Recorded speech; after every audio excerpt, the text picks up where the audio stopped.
সবুজ পাহাড়ের মাঝে দৃষ্টিনন্দন ঝর্ণার কলতান। খাগড়াছড়ির মাটিরাঙ্গায় রিছাং ঝর্ণা দেখতে দেশের নানা প্রান্ত থেকে আসেন পর্যটকরা।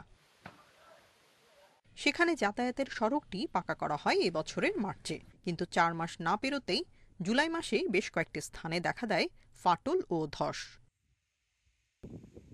ঝুঁকি এড়াতে পর্যটকবাহী জিপ ও পিকআপ চলাচল বন্ধ করে দেয় কর্তৃপক্ষ। এতে ভোগান্তিতে পড়েছেন স্থানীয় লোকজন ও পর্যটকরা। নিম্নমানের নির্মাণ সামগ্রী ব্যবহার ও কাজে গাফিলতির উঠেছে অভিযোগ। বিভিন্ন জায়গায় ভাঙার কারণে আমাদের পর্যটকরা গাড়ি নিয়ে যেতে পারছে না, কষ্ট হচ্ছে বিভিন্ন কারণে। আমরা গাড়ি নিয়ে ঢুকতে পারি না। আপনার আরেকটা গাড়ি আসলে ওদিকে ওভারটেক করার কোনো জায়গা নাই ওখানে।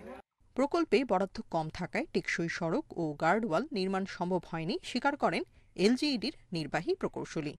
আমরা যে বাজেটের মধ্যে ছিল ওইগুলো কাজ করেছি, কিন্তু বড় বড় ওয়ালগুলো যেগুলো আমাদের ওই ইয়ের মধ্যে সম্ভব ছিল না, আমরা আলাদাভাবে প্রেরণ করেছি ইমার্জেন্সি মেনটেন্যান্সের জন্য। সড়কটি দ্রুত ঠিক করা না হলে দুর্ঘটনার ঝুঁকি রয়েছে বলছেন স্থানীয়রা। জনদুর্ভোগ কমাতে দ্রুত ব্যবস্থা নেওয়ার আশ্বাস জেলা প্রশাসকের। পূর্ণ অবস্থা তৈরি হয়েছে, এ বিষয়ে আমরা এলজিইডির দৃষ্টি আকর্ষণ করে আমরা যোগাযোগ করেছি।